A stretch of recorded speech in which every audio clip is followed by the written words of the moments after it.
Hello friends, आज के इस वीडियो में हम लोग आपका क्लास 12th का जियोग्राफी का चैप्टर नंबर 7 जिसका नाम है आपका तृतीय क्रियाकलाप मतलब कि तृतीय क्रियाएं। आज हम लोग इसका थ्योरी के साथ साथ इसका आज हम लोग ऑब्जेक्टिव क्वेश्चन को पढ़ेंगे, यानी कि आज हम लोग थ्योरी पढ़ेंगे और प्लस में ऑब्जेक्टिव भी पढ़ेंगे। तो वीडियो को शुरू करते हैं। वीडियो बहुत इंपॉर्टेंट होने वाला है, आप लोग वीडियो से अच्छे से देखते रहिए। तो वीडियो शुरू करने से पहले वीडियो को लाइक कर दीजिए, चैनल को सब्सक्राइब कर लीजिए।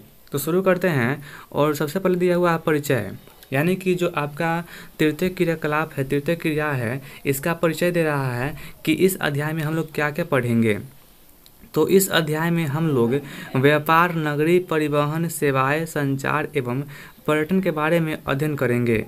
यानी कि इस अध्याय में हम लोग व्यापार, नगर, परिवहन, सेवा, संचार आदि के बारे में पढ़ने वाले हैं, समझने वाले हैं और इसका क्वेश्चन को पढ़ने वाले हैं। तो आगे दिया हुआ है तृतीय क्रियाएं, मतलब कि तृतीय क्रियाएं क्या है, जो आपका तृतीय क्रिया है ना वो क्या है। तो देखिए यहाँ पर दिया हुआ है वे सारी क्रियाएं जो प्राथमिक और द्वितीयक व्यवसाय से उत्पादित वस्तुओं को उपभोक्ता उद्योगपति तक पहुंचाने में सहायक होती है, उसे हम तृतीय क्रिया कहते हैं। यानी कि तृतीय क्रिया वो क्रिया हैं जो प्राथमिक और द्वितीयक वस्तुओं को उद्योगपति या उद्योग तक पहुंचाने में सहायता प्रदान करती है, उसे हम लोग तृतीय क्रियाकलाप होते हैं। जैसे कि इसका दिया हुआ है परिवहन, परिवहन भी तृतीय क्रियाकलाप है, व्यापार भी है, बैंकिंग भी है, संचार भी है, मनोरंजन भी है और एवं विभिन्न अन्य सेवाएं भी सम्मिलित है। आगे दिया हुआ है, इसमें कह रहा है कि तृतीय क्रियाकलाप के प्रकार, जो तृतीय क्रियाकलाप आपका दिया हुआ है वो कितने प्रकार का होता है। तो यहाँ पर देखिए व्यापार एवं वाणिज्य, परिवहन, संचार एवं सेवाएं तृतीय क्रियाकलाप के प्रमुख प्रकार है। समझे, मतलब कि व्यापार एवं वाणिज्य, परिवहन, संचार और सेवा इनका प्रकार है। आगे दिया हुआ है कि व्यापार और वाणिज्य क्या है, जो आपका है व्यापार और वाणिज्य क्या है। तो इसका आंसर होगा कि ऐसा क्षेत्र जहां पर वस्तुओं की कमी है वहां पर, देखिए यहाँ पर दिया हुआ है क्या, यहाँ पर कह रहे हैं कि वैसा क्षेत्र जहां पर वस्तुओं की कमी है और वहां पर वस्तुओं को पहुंचाकर क्रय और विक्रय की कार्य व्यापार कहलाती है और इसका मुख्य उद्देश्य लोगों को सामान पहुंचाना और व्यापारी को मुनाफा कमाना है। यानी कि जो आपका यहाँ पर दिया हुआ है व्यापार और वाणिज्य, बहुत ही सिंपल शब्दों में कहें तो व्यापार या वाणिज्य वैसा प्रक्रिया है, वैसा क्षेत्र है जहाँ पर मान लीजिए किसी कोई वस्तु की कमी है तो उस स्थान पर, मान लीजिए कि कहीं पे मोबाइल की कमी है तो उस स्थान पर मोबाइल को उपलब्ध कराएंगे और मोबाइल को उपलब्ध करा करके क्रय और विक्रय करेंगे ना, उसी को हम लोग व्यापार करेंगे। और इस व्यापार का मुख्य उद्देश्य होता है कि जो वहाँ पर जो जनता निवास कर रही है, जो बस रही है, उसको सामान पहुँचाना, मतलब सामान को उपलब्ध करवाना और अपना खुद को मुनाफा कमाना, उसका मुख्य उद्देश्य होता है। यहाँ पर दिया हुआ है उद्देश्य होता है लोगों को सामान पहुँचाना और व्यापारी को मुनाफा कमाना, इसका उद्देश्य होता है। अब देखिए आगे दिया हुआ है, इसमें कह रहा है कि व्यापारिक केंद्र 3 प्रकार के होते हैं। जो आपका होता है ना व्यापारिक केंद्र, वो आपका 3 प्रकार का होता है। कौन कौन होता है, तो यहाँ पर दिया हुआ है, पहला आपका है ग्रामीण बाजार केंद्र, दूसरा है आवधिक बाजार केंद्र और तीसरा आपका दिया हुआ है नगरीय बाजार केंद्र। ये सब आपका व्यापारिक केंद्र के 3 प्रकार है जो यहाँ पर दिया हुआ है।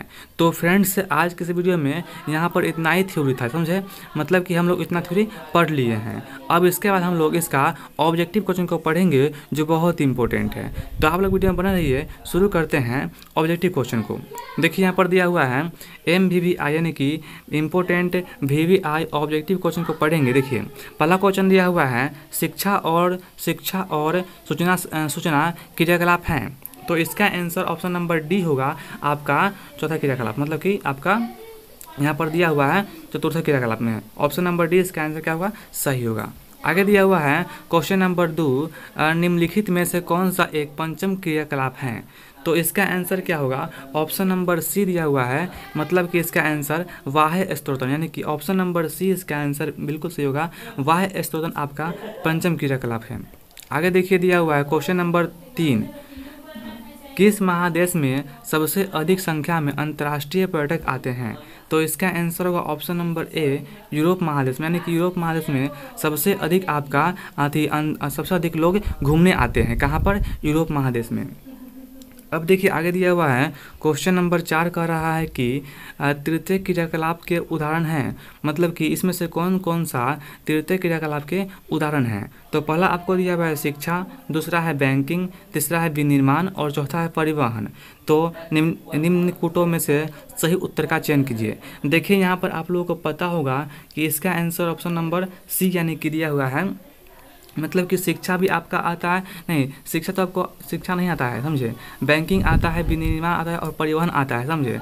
तो देखिए यहाँ पर दिया हुआ है, क्या दिया हुआ है। पहला आपको दिया हुआ है, फर्स्ट में आपको दिया हुआ है 1 और 2, 1 और 2, दूसरा है 1 और 4, तीसरा है 2 और 4 और चौथा है 2 और 3।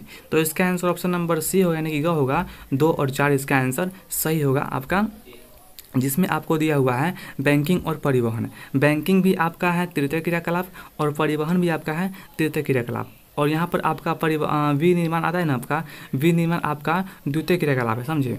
विनिर्माण आपका द्वितीय क्रियाकलाप है, बैंकिंग और परिवहन आपका तृतीय क्रियाकलाप है, और ये आपका शिक्षा चौथा क्रियाकलाप है।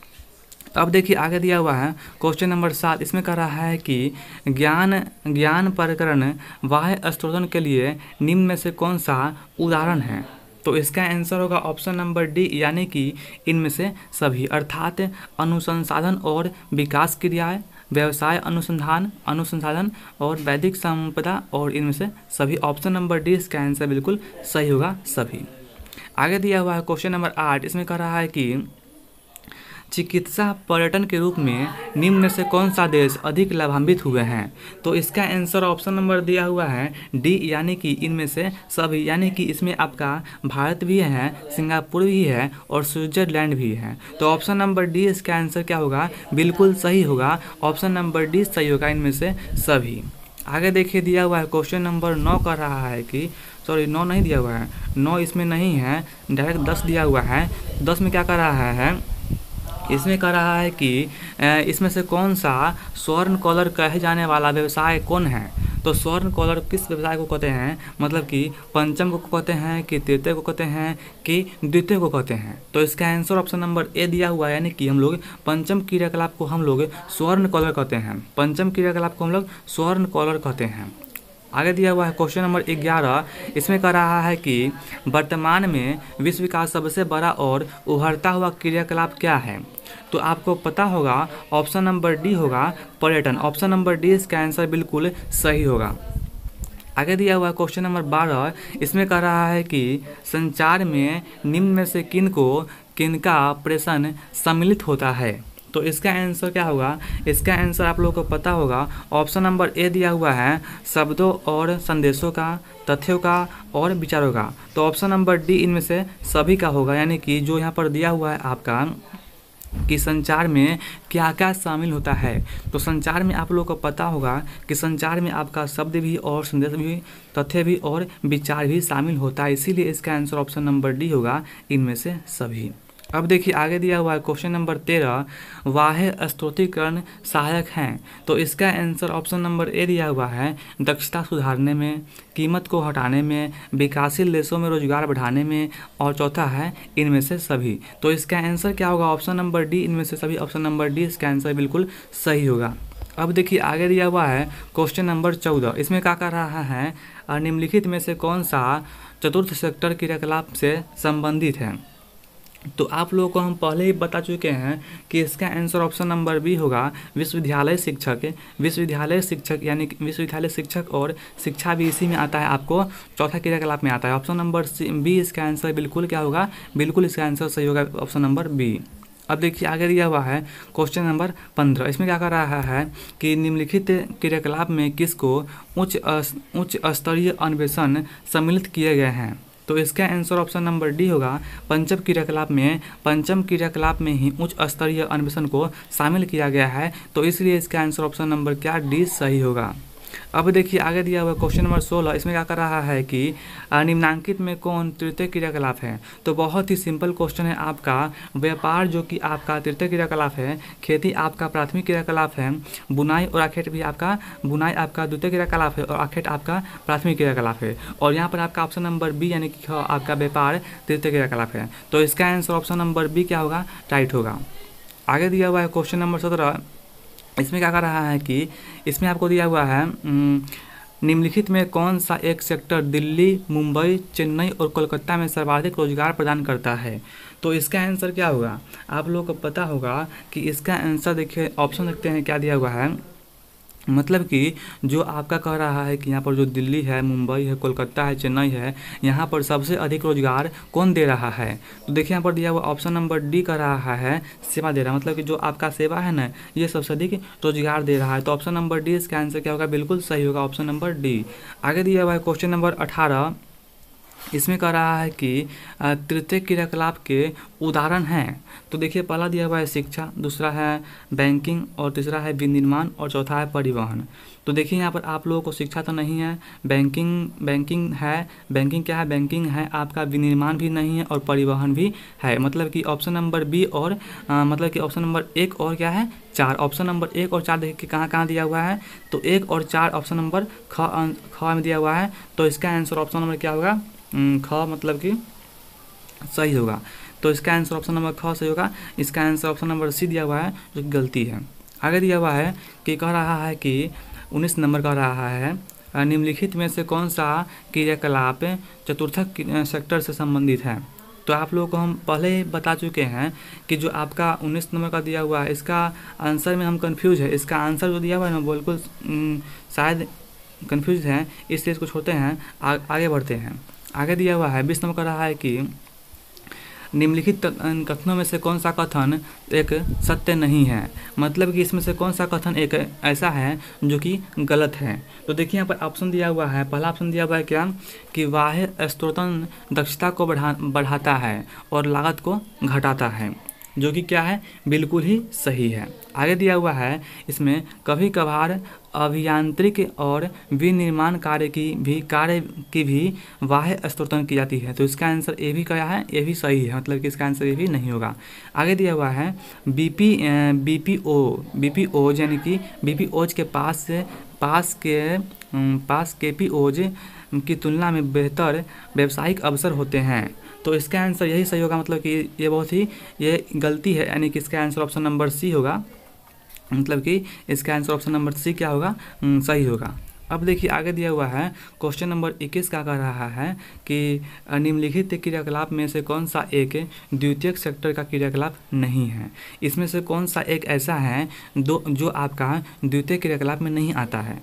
तो देखिए ये आपका दिया हुआ है इस्पात प्रगलन आपका प्राथमिक क्रियाकलाप है, वस्त्र निर्माण भी आपका प्राथमिक क्रियाकलाप है, और सॉरी यहाँ पर दिया हुआ है इस्पात प्रगलन जो कि आपका द्वितीय क्रियाकलाप है, वस्त्र निर्माण भी आपका द्वितीय क्रियाकलाप है और टोकरी बनाना भी आपका द्वितीय क्रियाकलाप है। लेकिन जो आपका दिया हुआ है मछली पकड़ना, ये आपका प्राथमिक क्रियाकलाप है, यानी कि इसका आंसर ऑप्शन नंबर क्या होगा, सी होगा, यानी कि ग होगा। ऑप्शन नंबर सी इसका आंसर बिल्कुल सही होगा। मछली पकड़ना आपका इसमें से क्रियाकलाप नहीं है। आगे दिया हुआ है क्वेश्चन नंबर 22 दिया हुआ आज का लास्ट क्वेश्चन है, बहुत ही इंपॉर्टेंट क्वेश्चन भी है, इससे हम लोग VVI मान सकते हैं, बहुत ही इंपॉर्टेंट क्वेश्चन है, समझे। तो कह रहा है क्वेश्चन की संदेशों का आदान प्रदान कहलाता है, बहुत ही इंपॉर्टेंट क्वेश्चन है, संदेशों का आदान प्रदान कहलाता है। तो इसका आंसर होगा ऑप्शन नंबर डी संचार। ऑप्शन नंबर डी इसका आंसर क्या होगा, बिल्कुल सही होगा। संदेश का आदान प्रदान आपका संचार कहलाता है। तो ऑप्शन नंबर डी इसका आंसर क्या होगा, बिल्कुल सही होगा। तो फ्रेंड्स अगर आप लोगों को वीडियो अच्छा लगा होगा तो वीडियो को लाइक कर दीजिएगा, चैनल को सब्सक्राइब कर लीजिएगा और ऑल में कर लीजिएगा। और अगर आप लोगों को वीडियो अच्छा लगा होगा तो एक कमेंट कर दीजिएगा और दोस्तों में शेयर कर दीजिएगा। तो अगर आप लोग के लिए एक और है यहाँ पर, अगर आप लोग क्लास 12 का, मतलब कि अगर आप लोग क्लास 12 का PDF बिल्कुल फ्री में प्राप्त करना चाहते हैं तो आप लोगों को व्हाट्सएप ग्रुप में जुड़ना होगा, जिसका लिंक यहाँ पर दिया हुआ है। और व्हाट्सएप ग्रुप का लिंक आपको इस वीडियो के आपको नीचे डिस्क्रिप्शन बॉक्स में दिया हुआ है, वहाँ से आप लोग ऐड हो सकते हैं। या अगर आप लोग ग्रुप में ऐड होना नहीं चाहते हैं तो आपके लिए व्हाट्सएप नंबर दे रहे हैं, लिखिएगा 9128 300 आप लोग इस व्हाट्सएप कीजिएगा, हम आपको PDF सेंड कर देंगे और ग्रुप में भी ऐड कर देंगे। तो अब मिलते हैं अगले वीडियो में, तब तक के लिए धन्यवाद।